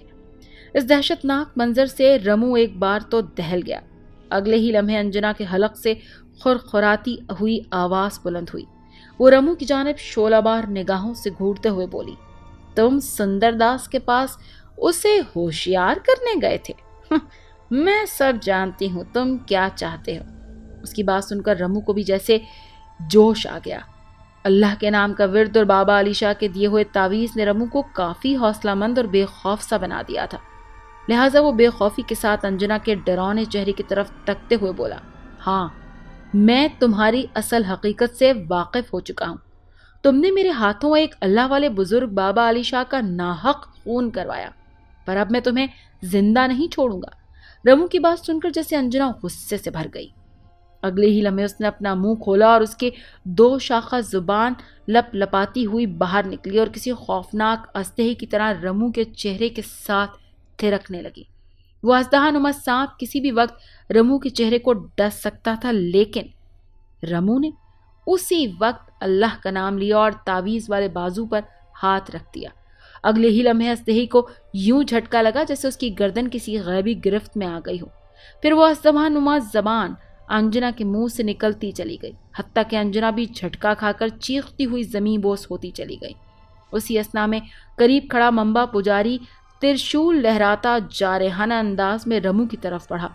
رمو نے اللہ کا نام لے کر ممبا پجاری کے ہاتھوں سے ترشول کھینچ لیا اور پھر نہ جانے رمو کے وجود میں اتنی طاقت کیسے آ گئی کہ اس نے اگلے ہی لمحے وہ ترشول ممبا پجاری کے مسکے کی طرح ابھرے سیاہ پیٹ میں پیوست کر دیا۔ ممبا پجاری کے حلق سے ذبح ہوتے بیل کی سی آواز ابھری اور وہ زمین بوس ہو کر تڑپنے لگا اور ذرا دیر بعد ہی ساکت ہو گیا۔ ادھر انجنا بری طرح چیخ چلا رہی تھی اور اپنے دونوں ہاتھوں سے اپنی اژدہا نما لمبی موٹی زبان کو تھامے کسی غیبی گرفت سے چھڑانے کی کوشش میں مصروف تھی۔ ادھر رمو پر جیسے خون سوار تھا، وہ انجنا کی طرف لپکا، مگر اگلے ہی لمحے گونجدار پرجلال آواز اس کی سماعت سے ٹکرائی اور اس کے انجنا کی طرف بڑھتے ہوئے قدم رک کر، خبردار، اس چنڈال سے دور رہو، اسے مت ہاتھ لگانا۔ رمو اس آواز پر چپکا کھڑا رہا اور خاموشی سے انجنا کی شکل دیکھنے لگا، پھر اگلے ہی لمحے جیسے اس کی اژدہا نما زبان کو کسی نے درمیان سے کاٹ ڈالا۔ انجنا کے حلق سے دل خراش چیخ ابھری اور ادھ کٹی خون آلود زبان جب اس نے واپس اپنے منہ کے اندر کھینچی تو اس کا سیاہ روح چہرہ اور گلے ہونٹ خون سے سرخ ہو کر اسے مزید ڈرونا بنا رہے تھے۔ اس کے بعد انجنا چیختی چلاتی جھونپڑی سے باہر نکل گئی۔ ممبا پجاری کو ہلاک کرنے کے بعد رمو کی آتش انتقام کو قدرے ٹھنڈک پہنچی تھی، مگر ابھی وہ انجنا کو اپنے کیفر کردار تک پہنچانے کے لیے بے چین تھا۔ اسے اپنا وہ خواب یاد آنے لگا جس میں بابا علی شاہ نے اسے نصیحت کرتے ہوئے بتایا تھا کہ انجنا جیسی شیطانی روح کا کس طرح خاتمہ ہوگا۔ اس کے لیے اسے ایک سلگتا ہوا گڑھا کھودنے کی ضرورت تھی جس کے اندر انجنا کو دھکیلنا تھا، لیکن رمو جانتا تھا کہ اس مشقت طلب کام میں 2-3 گھنٹے لگ جائیں گے، لہٰذا اس نے سب سے پہلے گڑھا بنانے کا ارادہ کیا اور پھر قبرستان کے باہر کوئی مناسب جگہ دیکھ کر کھدائی شروع کر دی۔ اس روز ایک عجیب واقعہ ہوا۔ وہ تقریباً نصف کام کر چکا تھا۔ جب وہ تھکا ہارا شام گئے اپنی جھونپڑی میں لوٹا تو لیٹتے ہی اسے نیند آ گئی، لیکن پھر اچانک رات کے نہ جانے کس پہر اس کی آنکھ کھلی تو کوئی بڑی ملائمیت کے ساتھ اس کے سر پر ہاتھ پھیر رہا تھا۔ رمو نے چونک کر لالٹین کی روشنی میں دیکھا، وہ بابا علی شاہ تھے اور بڑی پرجلال سی نظروں سے اس کی جانب تکے جا رہے تھے۔ رمو ہڑبڑا کر اٹھ بیٹھا۔ بابا علی شاہ کو زندہ سلامت اپنے سامنے دیکھ کر پہلے تو رمو ذرا ٹھٹکا اور پھر اگلے ہی لمحے اس کے چہرے سے خوشی پھوٹنے لگی۔ آپ زندہ ہیں؟ بے اختیار رمو کے ہونٹوں سے الفاظ پھسلے۔ جواباً بابا علی شاہ اپنے بارش چہرے پر مسکراہٹ بکھیرتے ہوئے بولے، ہاں بیٹا، میں زندہ ہوں اور تمہیں ایک بات سے خبردار کرنے آیا ہوں، وہ یہ کہ تم اپنے بازو سے یہ تعویذ اتار دو، میں تمہیں دوسرا تعویذ دے دوں گا۔ بابا علی شاہ کی بات سن کر رمو کو اچنبھا سا ہونے لگا، تاہم وہ الجھ کر علی شاہ سے بولا، بابا یہ تعویذ آپ ہی نے تو دیا تھا، اب آپ ہی سے اتروانے کا کہہ رہے ہیں۔ رمو کی بات پر بابا علی شاہ کے چہرے پر کچھ اضطراب آمیز تاثرات ابھرے۔ تب رمو نے بغور علی شاہ کے چہرے کا جائزہ لیا اور نہ جانے اس کے دل میں کیا آئی کہ اس نے فوراً اپنے بازو پر بندھے تعویذ پر ہاتھ رکھ کر اللہ کا نام لیا۔ پھر اگلے ہی لمحے ایک مخیر القول واقعہ ظہور پذیر ہوا۔ بابا علی شاہ کے حلق سے اچانک ایک غیر انسانی چیخ بلند ہوئی۔ وہ رمو کے قریب سے اس طرح دور ہو کر پرے جا گرے جیسے کسی نے اسے پکڑ کر اچھال دیا ہو۔ اس کے بعد رمو نے ایک اور حیرت ناک منظر دیکھا۔ آنن فانن بابا علی شاہ کی حیت مجموعی تبدیل ہونے لگی اور اگلے ہی لمحے وہاں مکار انجنا کھڑی تھی۔ رمو سمجھ گیا کہ یہ مکار انجنا ہی تھی جو بابا علی شاہ کا روپ دھار کر دھوکے سے میرے بازو سے تعویذ اتروانا چاہتی تھی۔ اصلی روپ میں آتے ہی انجنا اب غائب ہو چکی تھی۔ رمو نے دل ہی دل میں اللہ کا شکر ادا کیا، وہ اس شیطانی روح کی چال میں نہیں آیا تھا۔ اسے اچھی طرح اس بات کا اندازہ تھا کہ جب تک بابا علی شاہ کا یہ تعویذ اس کے پاس ہے، وہ شیطانی روح انجنا اس کا کچھ بھی بگاڑ نہیں سکتی۔ رمو اپنا کام مکمل کر چکا تھا، اب اسے انجنا کی تلاش تھی۔ پھر اچانک اس کے ذہن میں ایک خیال بجلی کی تیزی کے ساتھ کوندا اور یہ سوچ کر اسے بری طرح پچھتاوا سا ہونے لگا کہ وہ بابا علی شاہ کی ہدایت کے مطابق سندر داس اور اس کے خاندان کو انجنا کی شیطانی روح سے خبردار کرنے گیا تھا۔ اسے دوبارہ ان لوگوں کو اس صورتحال کی خبر دینی چاہیے، کیونکہ سندر داس نے رمو کو بہروپیہ جان کر دھتکار دیا تھا۔ یقیناً وہ انجنا کے شیطانی جال میں پھنس سکتے ہیں۔ یہ سوچتے ہی رمو کا دل بے قرار سا ہو گیا اور اس کی نظروں کے سامنے سندر داس کی معصوم پتنی شکنتلا اور اس کا ننھا گول مٹول پیارا سا بچہ گھوم گیا۔ بس پھر کیا تھا، رمو نے اسی وقت لاری پکڑی اور شہر آ گیا۔ شدید گرمیوں کا موسم تھا۔ رمو نے جیسے ہی لاری سے اتر کر دھنراج کالونی کا رخ کیا، ویسے ہی چند ڈنڈا بردار خاکی نیکر پہنے دو پولیس والوں نے اسے پکڑ لیا۔ رمو بیچارہ اس افتاد پر پریشان سا ہو گیا اور وہ ارے ارے کرتا ہی رہ گیا، مگر وہ دونوں پولیس والے اسے تھانے لے گئے اور تھانے دار کے سامنے پیش کر دیا۔ تھانے دار کا نام انسپیکٹر گوبند رام تھا۔ وہ ایک 35-40 سالہ تجربہ کار انسپیکٹر تھا۔ اس کی رنگت گوری تھی اور وہ درمیانے قد کا شخص تھا۔ تمہارا نام رمو ہے؟ اس نے اپنی کرسی سے کھڑے ہوتے ہی ہاتھ میں پکڑے رول کا اشارہ رمو کی طرف کر کے قدرے درست لہجے میں پوچھا۔ ہاں، لیکن مجھے کس جرم میں لایا گیا ہے؟ رمو نے چلا کر کہا تو انسپیکٹر گوبند رام سیاہ رول کو اپنے بائیں ہاتھ کی ہتھیلی پر مارتے ہوئے بولا، شری سندر داس کی پتنی شکنتلا کے قتل کے جرم میں۔ رمو اس کی بات سن کر دھک سے رہ گیا۔ یہ آپ کیا کہہ رہے ہیں انسپیکٹر صاحب؟ بے اختیار رمو کے ہونٹوں سے یہ الفاظ پھسلے۔ ایک لمحے کو تو اسے اپنی سماعت پر یقین نہ آیا، لیکن میں نے یہ قتل نہیں کیا، بلکہ میں تو خود انہیں خبردار کرنے آیا تھا۔ بہت چالاک مجرم دکھائی پڑتے ہو تم، انسپیکٹر گوبند رام نے رمو کی بات پر اسے کھوجتی نظروں سے گھورتے ہوئے کہا۔ اس کے ہونٹوں پر زہر خند مسکراہٹ عود آئی تھی۔ پھر وہ استحصائیہ انداز میں دوبارہ بولا، کسی کو قتل کرنے سے پہلے بہت اچھا گراؤنڈ بناتے ہو۔ ذرا اس بدروح کے بارے میں مجھے بھی تو سناؤ جو تم نے سندر داس اور ان کی سورگ باسی پتنی شکنتلا کو سنائی تھی۔ انسپیکٹر گوبند رام کے تشکیک بھرے انداز گفتگو نے رمو کو پریشان سا کر دیا تھا۔ در حقیقت اسے معصوم شکنتلا کی موت کا بے حد دکھ ہو رہا تھا۔ وہ سمجھ گیا تھا کہ یہ اسی انجنا کی شیطانی روح کی کارستانی تھی، لیکن اس وقت الٹی آنتیں گلے پڑ رہی تھی۔ اس نے وہ جلد چھٹکارا پانا چاہتا تھا، لہٰذا بولا، انسپیکٹر صاحب میری بات پر یقین کریں، انجنا ایک بدروح ہے۔ وہ سندر داس کے پورے پریوار سے انتقام لینا چاہتی ہے، لیکن میرے پاس اس بدروح کو ہلاک کرنے کی طاقت موجود ہے۔ اسی لیے آپ بجائے مجھے گرفتار کرنے کے سندر داس اور اس کے بچے کی جانیں بچانے کی فکر کریں۔ رمو اتنا کہہ کر خاموش ہوا اور انسپیکٹر بغور رمو کے چہرے کی طرف دیکھتے ہوئے زہر خند لہجے میں بولا، ایک ایسی آتما کو تم ہلاک کرو گے جو پہلے ہی سے شریر چھوڑ چکی ہے۔ یہ کیوں نہیں کہتے ہو کہ یہاں سے آزاد ہو کر تم اب سندر داس اور اس کے بچے کو قتل کرنا چاہتے ہو؟ رمو نے جواباً کچھ کہنے کے لیے اپنا منہ کھولا ہی تھا کہ انسپکٹر گوبند نے اپنے ہاتھ میں پکڑا ہوا رول زور سے ٹیبل پر مارتے ہوئے کہا، بند کرو اپنی بکواس اور مجھے صاف صاف بتاؤ تمہاری سندر داس سے کیا دشمنی ہے اور تم نے اس کی پتنی کا خون کیوں کیا؟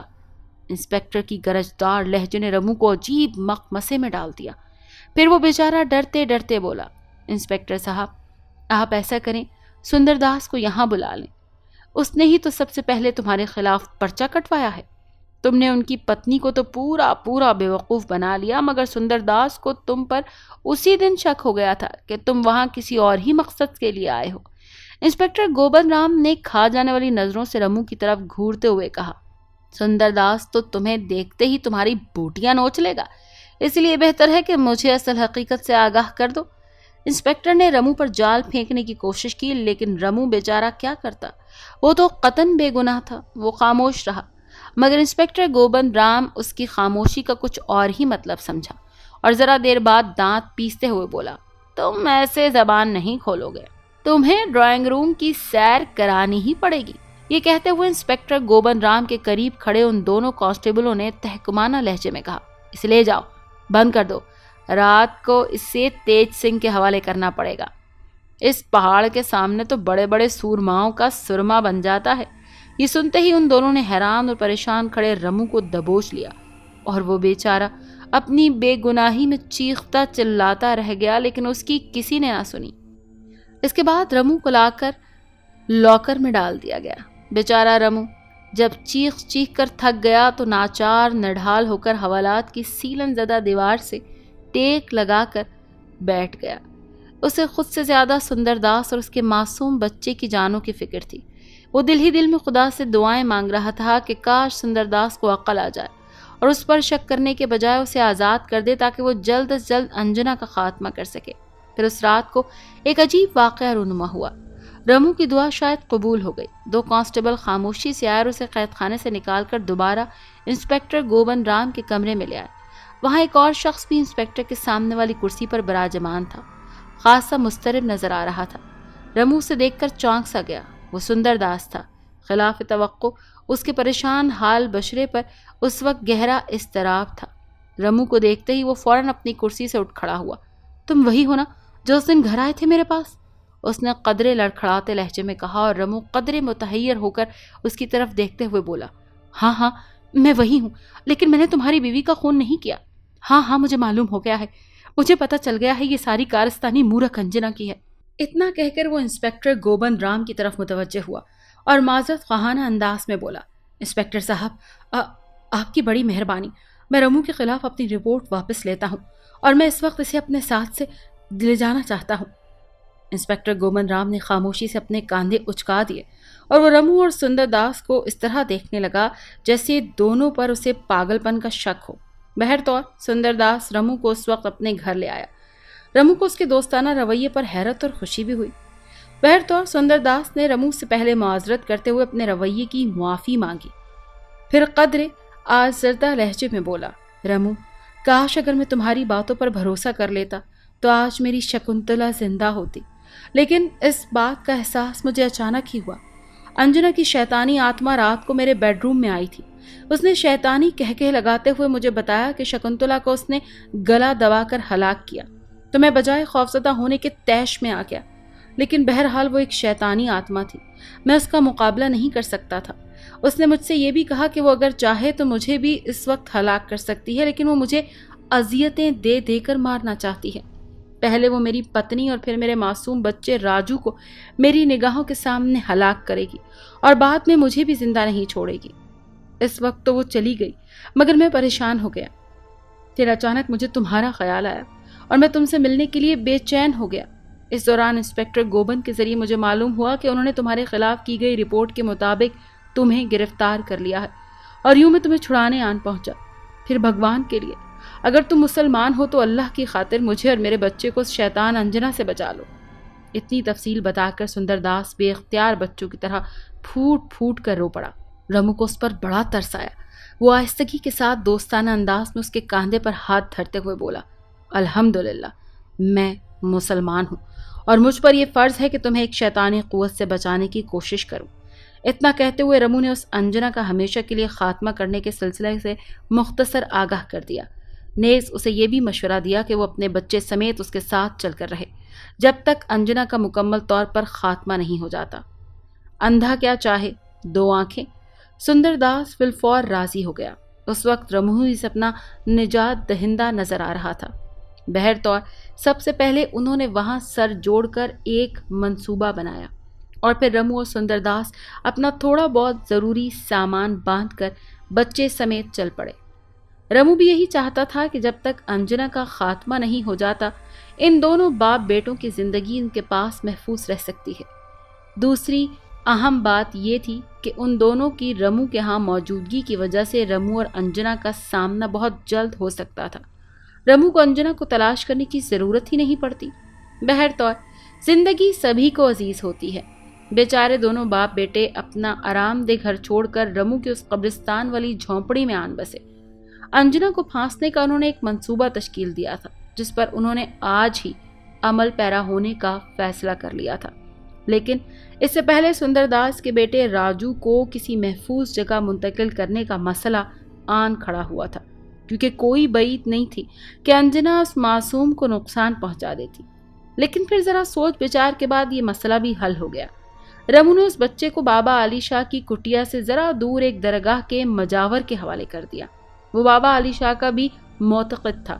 بہرطور سب سے پہلے رمو اور سندر داس نے مل کر گڑھے کے اندر اور باہر خشک گھاس اور ٹہنیاں پھیلا دی، پھر شہر سے لائے ہوئے مٹی کے تیل کا آدھا کنستر اندر الٹ دیا اور باقی قریب ہی جھاڑیوں میں چھپا دیا۔ اب انہیں انجنا کا انتظار تھا۔ وہ رات انہوں نے جھونپڑی میں ہی گزار دی اور کوئی غیر معمولی واقعہ ظہور پذیر نہ ہوا۔ یہ اس سے اگلی رات کا ذکر تھا۔ سندر داس اور رمو جھونپڑی میں چارپائی پر بیٹھے تھے۔ باہر چاندنی چٹکی ہوئی تھی اور گہرا پرہول سکوت چھایا ہوا تھا۔ منصوبے کے مطابق رمو نے سندر داس کو باہر چلنے کا اشارہ کیا۔ اس دوران سندر داس نے رمو سے پوچھا، رمو، کیا تمہیں یقین ہے کہ انجنا اس طرح ہمیشہ کے لیے ہلاک ہو جائے گی؟ کیونکہ جہاں تک میرا خیال ہے ایسی پراسرار طاقتوں والی بدروحیں بھلا ایسے عام طریقے سے کیوں کر نابود ہو سکتی ہیں؟ اس کی بات سن کر رمو ہولے سے مسکرا کر بولا، سندر جی، در حقیقت ایسی طاقتور بلاؤں کی جانیں محض چھوٹی چیزوں میں ہی پوشیدہ ہوتی ہیں، مگر اصل بات ان کا کھوج لگانا ہوتا ہے، اور وہ کھوج میں لگا چکا ہوں۔ اسی لیے آپ کو پریشان ہونے کی ضرورت نہیں، کیونکہ انجنا کی موت کا راز آگ میں جل کر بھسم ہونے میں ہی ہے۔ رمو نے اتنا کہا اور خاموش ہو گیا۔ سندر داس کو بھی قدرے تسلی ہوئی۔ وہ دونوں اب جھونپڑی سے نکل کر قبروں کے درمیان بنی چاندنی میں چمکتی ٹیڑھی میڑھی پگ ڈنڈی پر چل رہے تھے۔ پھر قبرستان کے شکستہ گیٹ پر رمو خود ٹھہر گیا اور سندر داس کو آگے روانہ کر دیا۔ اسے روانہ کرتے ہی رمو کا دل جانے کیوں انجانے خدشے کے تحت دھڑکنے لگا۔ اسے اس بات کا بخوبی احساس تھا کہ سندر داس اس وقت چارے کسی حیثیت رکھتا ہے۔ دفتن رمو کو ایک تیز اور غیر انسانی چیخ سنائی دی۔ اس کا دل یک بارگی سے دھڑکا، پھر اس نے چیخ کی سمت دوڑ لگا دی اور تھوڑی دور جا کر وہ ٹھٹک کر رک گیا۔ سامنے کا منظر دیکھ کر اس کا دل اچھل کر حلق میں آ گیا۔ کیا دیکھتا ہے؟ اسی ڈراؤنی صورت انجنا نے سندر داس کی گردن دبوچ رکھی ہے اور اپنے لمبے لمبے نوکیلے دانت اس کی گردن میں گاڑنے کے لیے بڑھا رہی ہے۔ بیچارہ سندر داس اس خوف و دہشت سے بری طرح کپ کپا رہا تھا۔ اس وقت رمو نے اللہ کا نام لے کر اپنے بازو پر بندھے تعویذ پر ہاتھ رکھا اور انجنا پر چھلانگ لگا دی۔ اس کے انجنا سے ٹکرانے کی دیر تھی کہ انجنا کو جیسے کرنٹ لگ گیا۔ اس نے ایک کریز چیخ کے ساتھ سندر داس کو چھوڑ دیا۔ ٹھیک اس وقت رمو سندر داس کو مخاطب کر کے زور سے چلایا، گڑھے کی طرف بھاگو! سندر داس انجنا کی گرفت سے آزاد ہوتے ہی رمو کی ہدایت پر دوڑ پڑا اور توقع کے عین مطابق انجنا اپنے شکار کو فرار ہوتا دیکھ کر اس کے عقب میں دوڑی اور پھر رمو انجنا کے عقب میں ہو لیا۔ وہ دل میں یہی دعائیں مانگ رہا تھا کہ سندر داس کمال ہوشیاری کے ساتھ انجنا کو گڑھے میں دھکیل دے، اور پھر یہی ہوا۔ جیسے ہی سندر داس کو اندازہ ہوا کہ وہ اب گڑھے کے قریب پہنچ چکا ہے تو اس نے اس کے اوپر چھلانگ لگا دی۔ ادھر بے تحاشا دوڑتی اور شیطانی کہکہے لگاتی ہوئی انجنا کا جیسے ہی پاؤں گڑھے کے اوپر آیا، وہ اگلے ہی لمحے اسے یوں لگا جیسے اس کے نیچے سے زمین نکل گئی ہو، وہ گڑھے کے اندر ہی گری۔ اس کے عقب میں آتے ہی رمو نے آنن فانن قریب رکھے کنستر کو گڑھے میں بھری خشک جھاڑیوں کے اندر دبی انجنا کے اوپر انڈیل دیا اور پھرتی کے ساتھ ماچس نکال کر دیا سلائی دکھا دی۔ آن کی آن میں خشک جھاڑیوں نے آگ پکڑ لی اور انجنا کے دردناک چیخوں سے پورا جنگل گونجنے لگا۔ آگ تیزی کے ساتھ بلند ہوتی جا رہی تھی، شعلے تھے کہ آن کی آن میں آسمان سے باتیں کرنے لگے تھے۔ سندر داس اور رمو دم بخود بھڑکتے ہوئے شعلوں پر نگاہ گھاڑے ہوئے کھڑے تھے۔